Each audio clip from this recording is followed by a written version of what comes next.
The advice that I currently have from Ofcom and the Office of Fair Trading is that I should allow this deal to go ahead.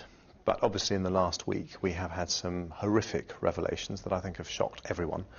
And so what I'm doing today is I'm writing back to them and saying, do you still stand behind the advice that you gave me before, that this deal should be allowed to go ahead?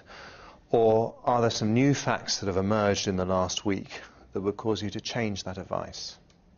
Isn't that the crucial word, facts? Because Ofcom made very, very clear in its letter to John Whittingdale last week that they cannot and should not act while these allegations are unsubstantiated. And actually, there's a lot more allegation at the moment than absolute fact.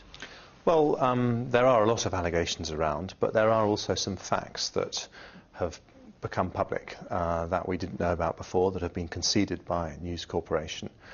Such as? Well, I mean, there's information that has become clear about the authorisation of payments for out-of-court settlements, for example. And I don't want to make a judgment about whether those are relevant or not to this media merger, this very important media merger, before taking independent advice. So what I'm doing today is I've written to Ofcom, who are the expert independent regulator, and the Office of Fair Trading, and said, on the basis of what you now know has happened, because these things weren't in the public domain, does that cause you to reconsider what you advised me previously?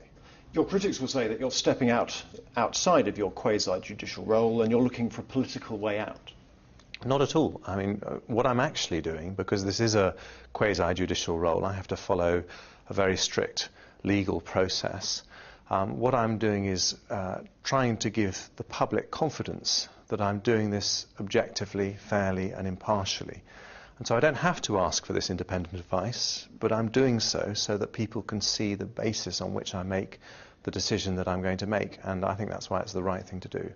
Are you asking for this advice because you yourself now have doubts about whether or not News Corp is a fit and proper organisation to take over BSkyB? Well, I think, you know, you wouldn't be human if you weren't totally appalled with some of the revelations that have come to light. I mean, they're just stomach-churning, and I think everyone feels totally shaken, really, because British journalism has such fine traditions, and to see this kind of scraping of the barrel is totally appalling.